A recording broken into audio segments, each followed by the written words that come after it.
बिस्मिल्लाहिर्रहमानिर्रहीम, अस्सलाम वालेकुम। आप देख रहे हैं GNN स्पेशल और मैं हूं इरफान बशीर। आज दूसरे दिन भी ज़बान पार्क में सिक्योरिटी सूरत हाल कशीदा रही।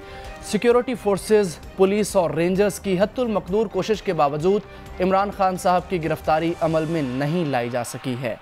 लाहौर हाई कोर्ट ने दूसरी जानिब सुबह 10 बजे तक ऑपरेशन रोकने का हुक्म दिया है और आज इस्लामाबाद हाई कोर्ट ने भी वो इस्तदा मुस्तरद कर दी। कल ट्रायल कोर्ट में खान साहब की जो पेशी है उस पर भी बात करेंगे।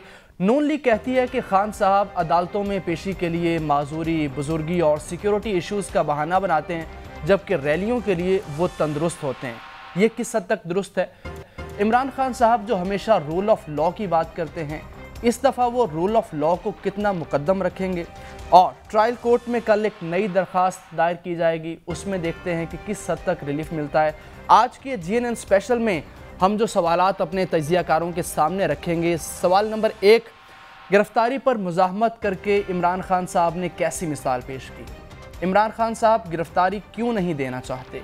अगर इमरान खान साहब को गिरफ्तार किया जाता है तो KP और पंजाब के इलेक्शंस के होने पर कितना असर पड़ेगा और उनके नताइज पर कितना असर पड़ेगा?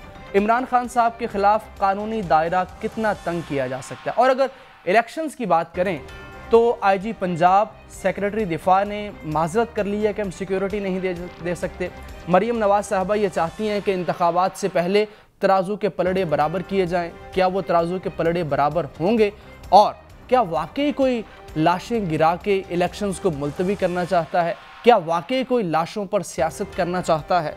इकॉनमी, सियासत और मुआशरत सब तबाही के दहाने पर है। पाकिस्तान के पास आगे बढ़ने का रास्ता क्या है? अक्ल सलीम का तकाजा क्या है? आज हमें ज्वाइन कर रहे हैं पाकिस्तान के नामवर तजियाकार सहाफ़ी मुर्तज़ा सोलंकी साहब हमारे साथ मौजूद हैं। नासिर बेग चुगताई साहब ने हमें ज्वाइन किया है। Law expert, former president Islamabad high court bar Arif Chaudhry साहब भी हमें ज्वाइन कर रहे हैं। आप तीनों का बहुत शुक्रिया। कुछ अदालती और कानूनी पहलुओं से आगाज़ करते हैं आरिफ चौधरी साहब से। आरिफ चौधरी साहब, इस्लामाबाद हाई कोर्ट ने आज इस्तदा मुस्तरद की है, कल ट्रायल कोर्ट में पेश होने का हुक्म दिया है। ये फरमाइएगा कि फिजिकली पेश हुए बगैर क्या ट्रायल कोर्ट से रिलीफ मिल सकता है? देखिए, ट्रायल कोर्ट में रिलीफ लेने के लिए आपका फिजिकली पेश होना जरूरी है, लेकिन आजकल फिजिकल पेश होने का तरीक़ेकार जो है वो भी बना दिया गया है और उसके लिए खास तौर पर ये जो वीडियो लिंक का सिलसिला बनाया गया है वो इसलिए बनाया गया है कि अगर आपके लिए मुश्किल हो वहाँ पहुँचना तो उस वीडियो लिंक के जरिए बात की जा सके। अब वीडियो लिंक घर बैठे भी तो नहीं हो सकता। वीडियो लिंक का इस्तेमाल जो है वो तो कोर्ट्स के अंदर होता है कि आपने कोर्ट, अगर यहाँ जो सुप्रीम कोर्ट का तरीक़ेकार है वो ये है कि अगर आप इस्लामाबाद में सुप्रीम कोर्ट में आपने पेश होना है और आप लाहौर रजिस्ट्री में मौजूद हैं तो आप अदालत के अंदर वहाँ लाहौर रजिस्ट्री में अपनी मौजूद होकर जो बयान देना चाहते हैं वो आप दे सकते हैं। तो ये तरीक़ेकार रखा गया है। यहाँ सूरत हाल ये है कि इमरान खान साहब वाला मामला जो है ये फिजिकली उन्हें पेश होना चाहिए, इसमें कोई शक नहीं। लेकिन थोड़ी सी इसमें फ़र्क वाली बात ये है कि बुनियादी तौर पर ये केस इस तरह का नहीं है कि जो केस एक आपके खिलाफ केस दर्ज हो गया, FIR कोई दर्ज हुई है और उस FIR में आपकी गिरफ्तारी मतलूब है। यहाँ मामला है एक कंप्लेंट का। कंप्लेंट और FIR के केस में जरा फर्क होता है। यहाँ कंप्लेंट दर्ज की गई है और उस कंप्लेंट को अदालत में चल रही है। वहाँ आपको उन्होंने कहा कि आप पेश हो और आप पेश होने की बजाय वहाँ जाके आपने अपना वकील साहब को कहा कि जी आप डेट ले लें, मैं पेश नहीं हो सकता। अदालत के लिए तो जाहिर है जब तक वो इसे आप पेश नहीं होंगे अदालत के लिए तो चारा कोई नहीं है। लेकिन आपको ये कन्विंस करना है अदालत को कि ऐसे सर्कमस्टांसेस हैं कि जिसमें आपके लिए अदालत में पहुंचना बिल्कुल महाल है, नामुमकिन है, तो अदालत इसे कंसीडर कर सकती है। ये बड़ी एक बैन सिचुएशन है। इसमें यानी मतलब है कि अदालतों का भी अपना काम है कि वो केस जो बन के आया है वो अदालत ने तो नहीं बनाया, कंप्लेंट भेजी है, इलेक्शन कमीशन ने भेजी है और अगर इलेक्शन कमीशन कंप्लेंट भेजता है तो उसको प्रोसीड होना है और उसको प्रोसीड होना है तो इमरान खान साहब की वहाँ हाजिरी भी जरूरी है। इस केस में जो हुआ वो सबने देखा कि उस वक्त एक दिन में 4 केसेस थे इमरान खान साहब के खिलाफ और हर जगह पेश होना जरूरी था और पेश होने में जो दुश्वारियां आई वो भी सबको मालूम है।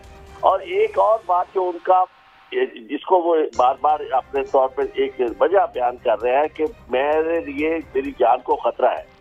अगर तो ये इल फाउंडेड बात होती तो मैं समझता हूँ कि किसी भी कोर्ट को या किसी भी और लॉ एनफोर्सिंग एजेंसी को इसे कंसीडर नहीं करना चाहिए था।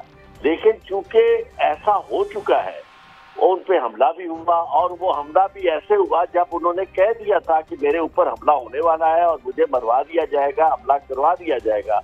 उसके ऐन मुताबिक हमला हुआ, लोग मारे गए और उसके बाद फिर वो जख्मी भी हुए और काफी देर तक रहे।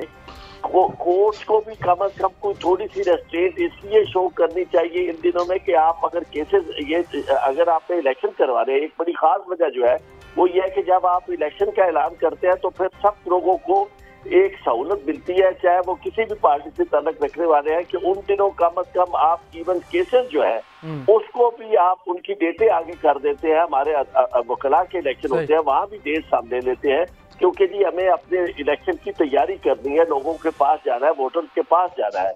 तो मैं ये समझता हूँ कि इसमें दोनों तरफ से इमरान खान साहब को भी कोशिश करनी चाहिए कि जैसे भी हो वो अदालत में पेश हो और वारंट ऑफ अरेस्ट जो है उसकी तामील करें। इमरान खान साहब को भी वारंट ऑफ अरेस्ट की तामील करनी चाहिए। आप हमारे साथ ही मौजूद रहिए। वो कल एक वीडियो लिंक पर फैसला भी होना है इस्लामाबाद हाई कोर्ट से। नासिर बेग चुगताई साहब, गिरफ्तारी पर मुजाहमत करना, ये कैसी मिसाल पेश की है खान साहब ने? बहुत बुरी मिसाल है ये। और अगर ये मिसाल हम रिवायत बना लें तो फिर कल को मुर्तज़ा सोलंकी साहब का भी वारंट आएंगे और ये भी अपने आप को गने बंद कर लेंगे।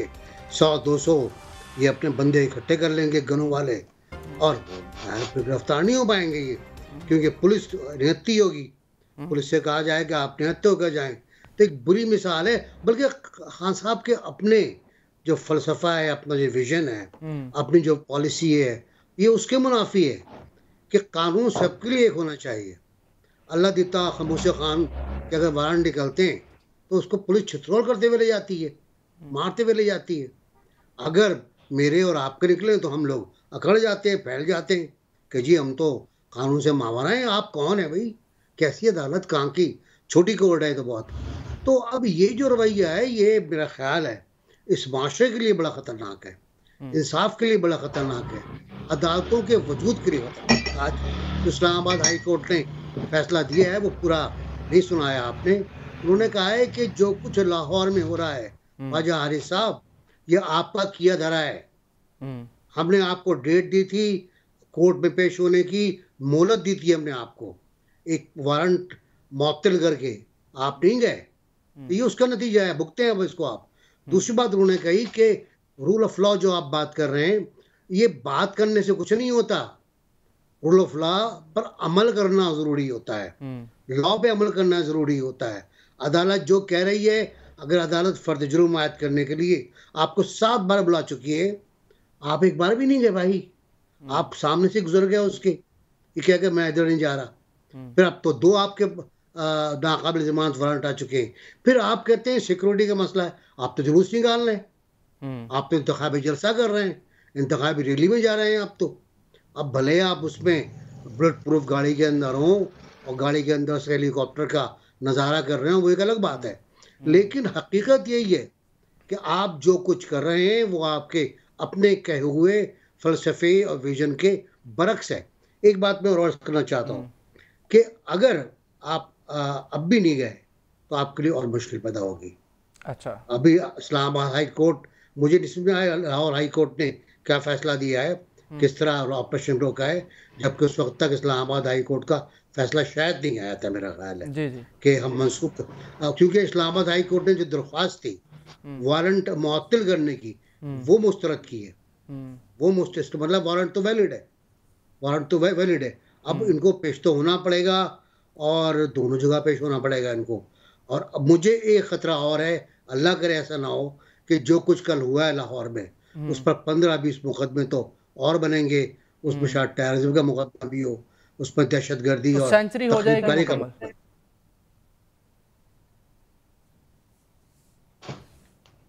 जी भाई। जी मुर्तजा साहब, सेंचुरी मुकम्मल कर रहे हैं नासिर बेग चुगताई साहब। आप ये फरमाइएगा कि खान साहब गिरफ्तार क्यों नहीं होना चाहते? अगर आप मुझसे पूछते हैं कि वो गिरफ्तार क्यों नहीं होना चाहते, तो एक तो उन्होंने कुछ अपने इंटरव्यूज़ और तकारीर में उसकी कुछ वजूहात बताई हैं, और उसमें बताया है कि मुमकिना तौर पर उनको दौरान हिरासत कत्ल किया जा सकता है। ये उनका अपना बयान है। बात यह है कि जब आप रियासत की हिरासत में होते हैं तो आपकी हिफाजत की जिम्मेदारी भी रियासत की होती है।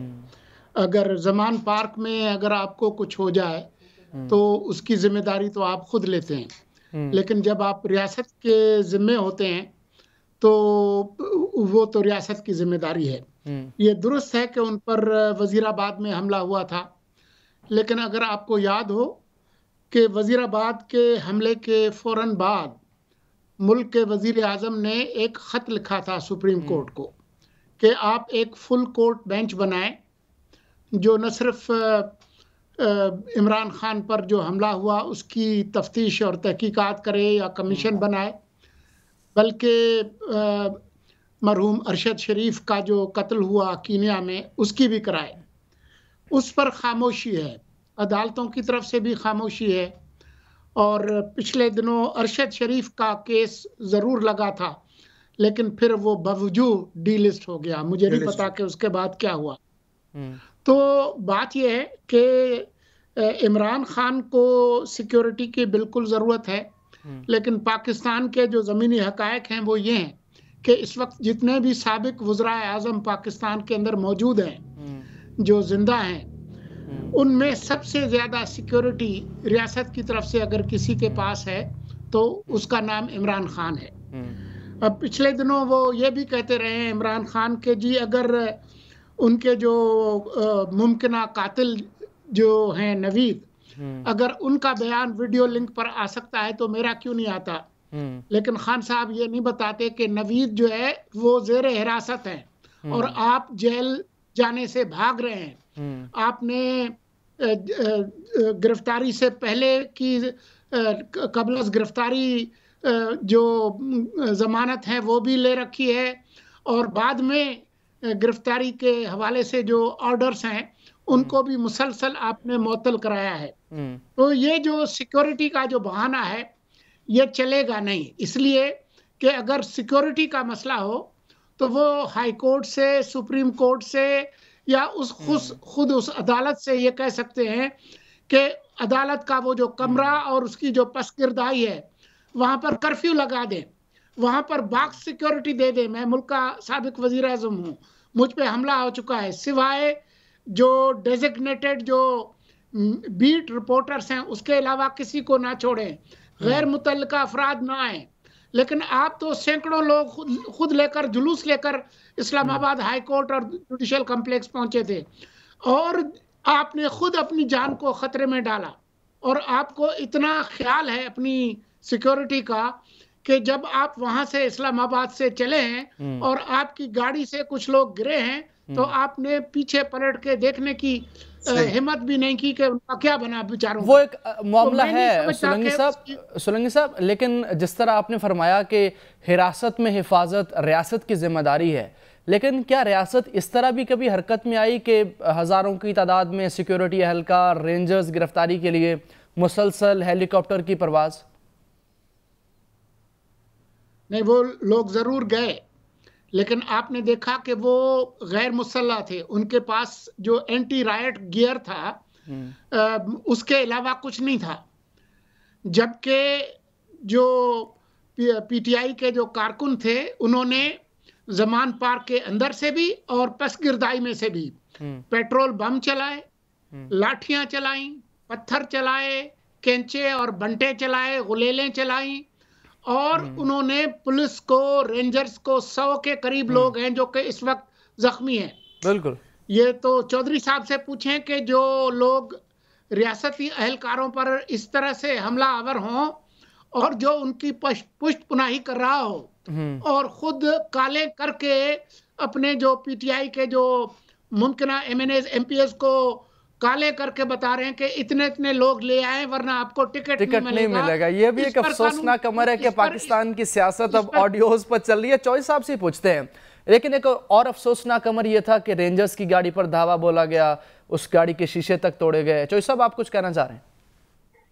मैं सिर्फ ये अर्ज करना चाहता हूँ कि ये जो सोलंकी साहब ने फरमाया, होना ये चाहिए था कि ये जो वारंट है इसके लिए, चूंकि इसकी तामील करवाना था मकसूद कि जी ये आपकी तारीख है और आपने उस पर मेक श्योर करना है कि आपने आना है, और उसके लिए डेट भी ऑलरेडी 18 तारीख है।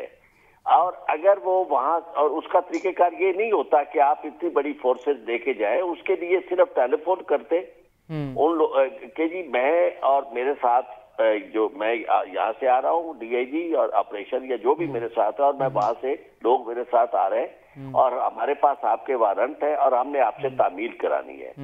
अगर तो मकसूद ये, इसमें सिवाय तामील के और ये अरेस्ट नहीं किया जा सकता था। ये जो अरेस्ट का बहाना बना रहे हैं, इनके पास और कोई केस है नहीं है गिरफ्तार करने के लिए, इसलिए इन्हें असल में गिरफ्तार हो चाहिए। ये सब दोस्त समझते हैं ये जो भी है कि हमारे यहाँ गिरफ्तार करने के बाद ये जो रियासत की जिम्मेदारी होती है, कभी रियासत इस तरह की भी उसकी यानी कर सकती है कि किसी शख्स को गिरफ्तार करने के बाद और फिर जिस शख्स के ऊपर जो दहशतगर्द ना हो उसके चेहरे के ऊपर आप कपड़ा डाल दें। जितनी गिरफ्तारियां हुई है, मैं समझता हूं कि देखें, मैं और आप शायद हम सारे किसी न किसी पॉलिटिकल पार्टी के साथ वाबस्ता नहीं है, किसी भी, मैं तो कम से कम नहीं हूं। हमें बतौर ऐसे शहर, हम वो लोग हैं जो सारे, जब भी ऐसा वक्त आता है, चाहे इमरान खान के दौर में भी अगर इस तरह कोई सूरत हाल पैदा हुई थी तो हमने उसका बाकायदा उसकी मजम्मत की थी, डट के इस पे बात की थी। तो आज कम से कम हमें ये जरूर कहना चाहिए और ये जरूर सोचना चाहिए कि ऐसा क्यों हो रहा है और क्या हम इस सारी सूरत हाल में खामोश रहेंगे और अपना कोई पार्टीजन हम नुक्ता नजर रखेंगे, जबकि रियासत जो है, जो माँ की तरह होनी चाहिए, उस रियासत की ये जिम्मेदारी है कि लोगों को इज्जत और आबरू मुहैया करे। अगर फर्ज करो किसी के खिलाफ केस है तो जब तक वो जुर्म साबित नहीं हो जाता उस वक्त तक वो मुजरिम नहीं है, वो मुल्ज़िम है। कपड़ा डालना, बेइज्जत करना, ये सारी चीजें हैं। और फिर एक जगह आपको एक दफा गिरफ्तार कर लिया, गिरफ्तार करने वाले तो इस्लामाबाद वाले हैं, उसके बाद आप पूरे पाकिस्तान में जनाब कभी किसी जगह घुमा रहे हैं, कभी किसी जगह घुमा रहे हैं। ये सारी सूरत हाल है जो पाकिस्तान में इंतहाई परेशान कुन है और इस सूरत हाल बिल्कुल वाकई परेशान कुन है। इस पर बात करेंगे। नासिर बेग चुगताई साहब भी कुछ कहना चाह रहे थे, इस पर करेंगे एक ब्रेक के बाद। हमारे साथ रहिए।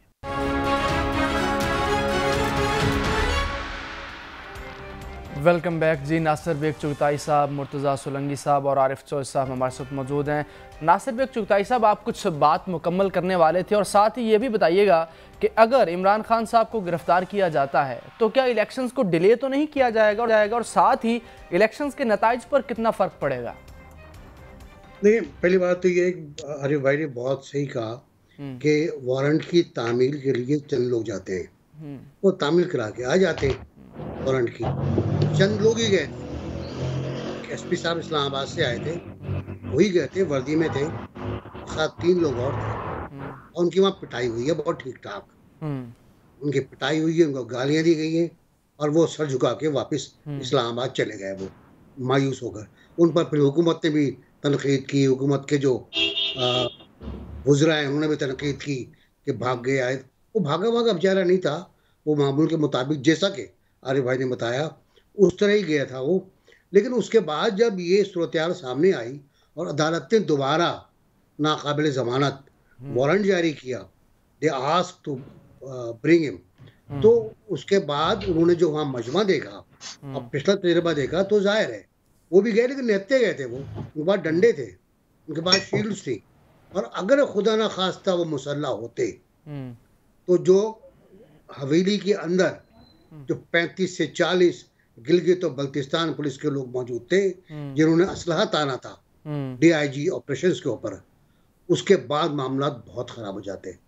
और वो था जो मॉडल टाउन, तो आप भूल जाते हैं मॉडल टाउन क्या होता है। अच्छा, तो बहुत अच्छा किया हुकूमत ने, बहुत बेहतरीन हिकमत अमली थी पुलिस की कि उन्होंने रेंजर्स को भी, हालांकि रेंजर्स विदाउट गन रेंजर नहीं होता, लेकिन रेंजर्स को भी और पुलिस को भी बगैर असला के बजाय पहली बार है कि मैं हुकूमत की हिकमत अमली की तारीफ करने पर मजबूर हुआ हूँ, वरना बहुत खौफनाक हो जाता।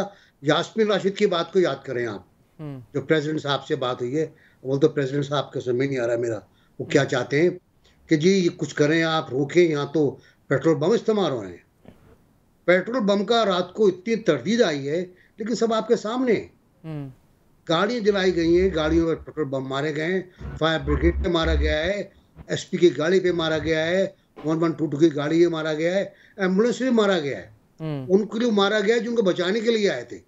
खैर वो एक कहानी खत्म हो गई, लेकिन मेरा अपना ख्याल है कि अगर ताकत का खुदा न खास्ता इस्तेमाल होता तो ये पूरा खेल आधे घंटे का था, आधे घंटे में हमला साफ। लेकिन सोलंकी साहब, पीटीआई ये कहती है कि रियासत का बेदरिग इस्तेमाल किया गया, रियासत की ताकत का, और ये ऑपरेशन नाकाम हो गया।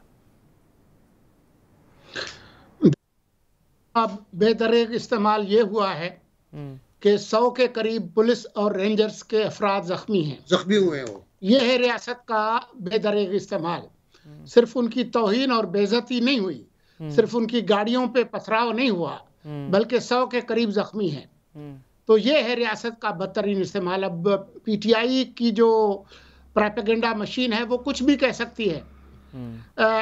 आज भी जब हम गुफ्तगू कर रहे हैं, आज तक पिछले 24 घंटे में इमरान खान दुनिया के जो बड़े बड़े टीवी के और मीडिया के नेटवर्क्स हैं उन पर बैठकर बगैर किसी झिझक के वो तकरीरें कर रहे हैं और अपना बयानिया पेश कर रहे हैं। उस पर कोई पाबंदी नहीं है।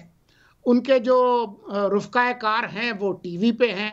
तो मुझे नहीं पता कि रियासत की जो ताकत है कहाँ इस्तेमाल हुई है। लेकिन पीटीआई तो ये भी कहती है कि इस तरह कभी बिलावल हाउस पे हमला नहीं हुआ, इस तरह कभी बिलावल हाउस पे ये शेल नहीं गिराए गए और ना ही जाती उमरा पे गिराए गए। बिलावल हाउस वालों की जो तारीख है वो ज़रा मुख्तलिफ है। आपको याद होगा कि किस तरह से जून 2019 में जरदारी हाउस में नैब की टीम आई थी उनको गिरफ्तार करने के लिए। तो उसकी फुटेज मौजूद है, आप निकाल लें और चला लें, वो चला लें, आपको नजर आएगा कि जो गिरफ्तार करने आए थे उनसे पहले जरदारी ने आपके ख्याल में वो 100, 500, 2000 बंदे जरदारी हाउस के सामने नहीं खड़े कर सकते थे। उन्होंने उनको बुलाया, उनको चाय पिलाई, उनको बिस्किट खिलाए, उनके साथ मजाक किया, कागजात पर दस्तखत किए, अपने बेटी और बेटे के साथ मिलके तमाम पार्टी रहनुमाओं की मौजूदगी में गाड़ी में बैठकर चले गए। आपने देखा कि इससे पहले बेनज़ीर भुट्टो के साथ क्या होता रहा है, जुल्फ़िकार अली भुट्टो के साथ क्या होता रहा है। जुल्फ़िकार अली भुट्टो ने तो सुप्रीम कोर्ट में खड़े होकर अपना केस डिफेंड किया और उसने वजाहत की कि वो कितना एहतराम करते हैं। बावजूद उनके साथ क्या हुआ, मौलवी मुश्ताक की कोर्ट ने लाहौर में क्या किया था, ये आपको पता है। आपको मालूम है कि किस तरह से शाहिद खाकान ने गिरफ्तारी दी थी। आपको पता है कि किस तरीके से ख्वाजा आसिफ ने गिरफ्तारी दी थी। आपको मालूम है कि किस तरह से 13 जुलाई 2018 को नवाज शरीफ और उनकी बेटी ने आकर गिरफ्तारी दी, ये जानते हुए कि उनको गिरफ्तार किया जाएगा। तो पीटीआई के लोग जो है उनका ख्याल ये है कि क्योंकि उनकी प्रोपेगेंडा मशीन तगड़ी है, इसलिए जो है वो झूठ जो है वो गिट्टे जोड़ के बोलते हैं और उनका झूठ जो है वो गालिब आ जाएगा हकायक पे। चुगताई साहब, आप कुछ कहना चाह रहे हैं? मैं दो बातें अर्ज करना चाह रहा हूँ, दो छोटी छोटी सी बातें। मिसाल दे रहा हूँ मैं आपको कि जब 9-0 पर धावा बोला गया रेंजर्स का, और तो उनसे मुझे बड़ा इख्तलाफ है 9-0 वालों से। तो वो पतली पतली तंग गलियां हैं, वहां उनका ट्रक जा भी नहीं सकता। अगर वो रेजिस्ट करते, गलियों से लोग निकल आते, रास्ता रोक लेते, तो रेंजर्स वहां पहुंच नहीं पाते। लेकिन उन्होंने नहीं रोका। जुल्फ़िकार अली भुट्टो जिस तरह गिरफ्तार हुए पता है, सबको पता है।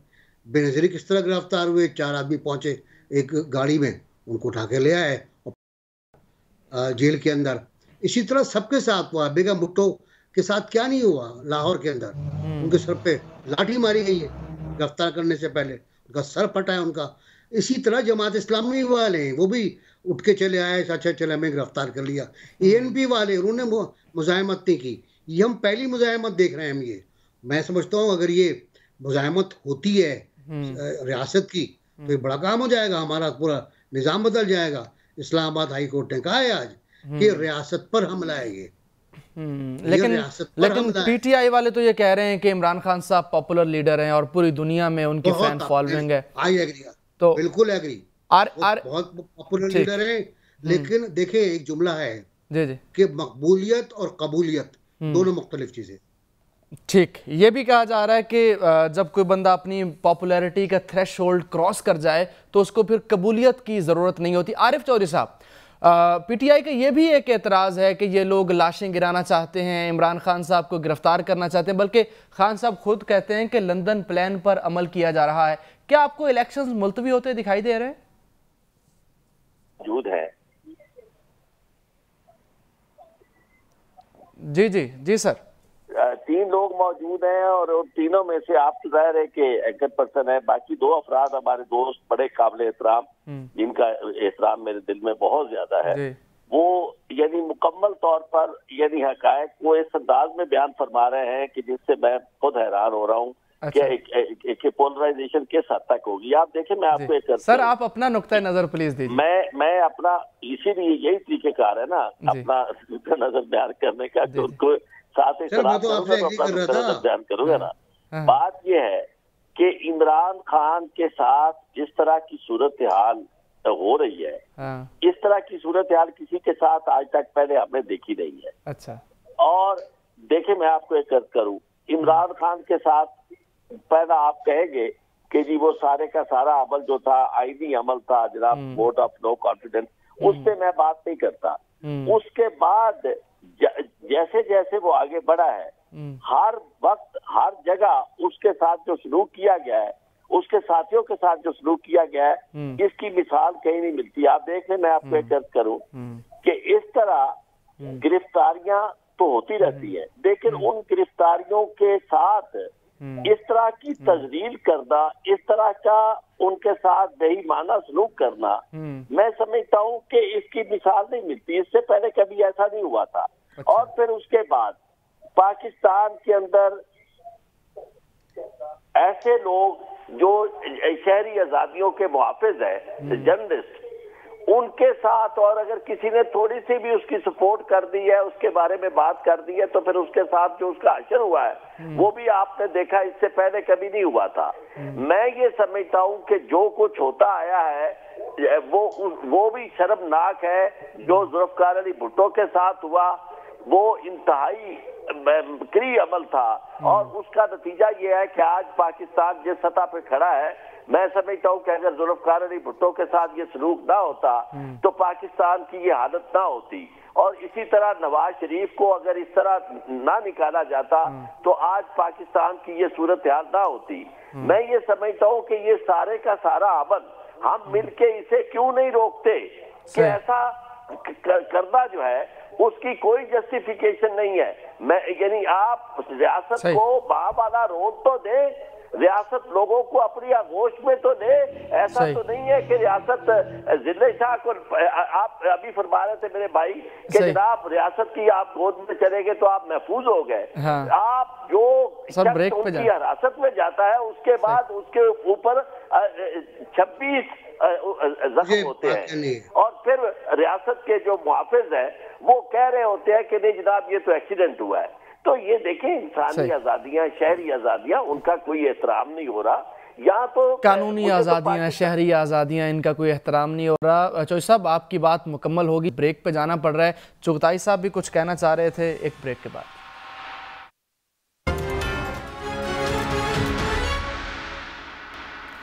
वेलकम बैक जी। तनकीद तो बहुत हो गई, पाकिस्तान की सियासत, मुआशरत, इकॉनमी सब तबाही के दहाने पर है।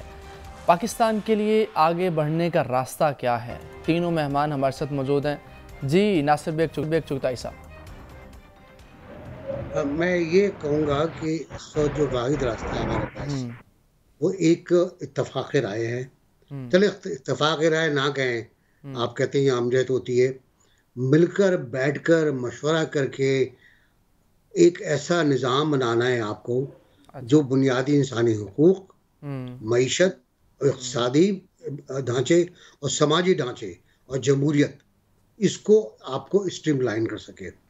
और ये बात हम आज से नहीं कह रहे, ये 3-4 साल से 5 साल से हम यही बात कर रहे हैं कि यही वाहिद जरिया है, यही वाहिद तरीका है। लेकिन अफसोस ये होता है कि सियासतदान और दीगर शोबे जब इख्तलाफ राय करते हैं तो वो पर्सनल हो जाते हैं बहुत ज़्यादा, और पर्सनल इतने होते हैं कि बैठ के बात करने के रवादार भी नहीं है। हत्ता कि ये कि जब सिक्योरिटी का मसला आता है, कौमी सिक्योरिटी का, तब भी साथ नहीं बैठते, बड़ा वाले कमरे बैठ के 2 बिस्किट खा लेते हैं और उसके उठ के चले जाते हैं। इसी तरह मैशत के बारे में हम ढंग से बात ही नहीं कर सकते। हमारे पास प्रोग्राम ही नहीं है कोई। दरअसल बात क्या है, हमारे पास मुझे बड़ी तवक्को थी खान साहब से। खान साहब की तकरीरें अगर आप गूगल पे देख लें कि मेरे पास 200 एक्सपर्ट हैं, मेरे पास 50 रिफॉर्म्स के पैकेजेस पड़े हुए, मैं 90 डेज में ये कर दूंगा। लेकिन 90 डेज तो गुजर गए, 100 दिन भी गुजर गए, 3 साल भी गुजर गए, ना वो 200 आदमी सामने आए मेरे, ना वो रिफॉर्म्स के पैकेजेस सामने आए, बट इवन पुलिस रिफॉर्म भी सामने नहीं आ पाई। तो मेरा ख्याल है कि बैठ के मुशावरत करना चाहिए, बैठना चाहिए। काले आदमी के साथ भी बैठ सकते हैं आप, अगर आप गोरा समझते हैं अपने आप को, तो काले आदमी, क्योंकि लॉर्ड माउंटबेटन भी काले आदमी के साथ बैठ गया था तकसीम हिंद के लिए। तो आप तकसीम वसाइल के लिए और तकसीम मराद के लिए बैठे, साथ में मईशत का पैकेज बनाए और दीगर रिफॉर्म्स के पैकेज बना के उनको इम्प्लीमेंट कर दिए। कौमी असम्बली का नया ढांचा बनाए, सेनेट का ढांचा बनाए, नया इंतखाबात का नया सिस्टम लाएं। ये इंतखाबात नुमाइंदा नहीं है, मैं परसों से ये बात कर रहा हूँ। ये इंतखाबात अशराफिया को लेकर आते हैं, 500 वोट लेने वाला जीत जाता है और 50,000 वोट लेने वाला हार जाता है। ये वो इंतखाबात। सोलंकी साहब, अक्ले सलीम का तकाजा क्या है? इस दलदल से कौन निकालेगा, इन बहरानों से कौन निकालेगा? अक्ले सलीम का तकाजा ये है कि मेरे दोस्त चुगताई साहब ने जो बात की है उसी रुख पर चला जाए। लेकिन इसमें एक मुश्किल है। मुश्किल ये है कि अगर आज आप आरिफ अलवी साहब और यास्मीन राशिद की जो गुफ्तगू है वो सुन लें, उससे भी आपको यही पता चलेगा कि बाकी तमाम लोग अकल की, रीज़न की बात करते हैं, मामला फहमी की बात करते हैं।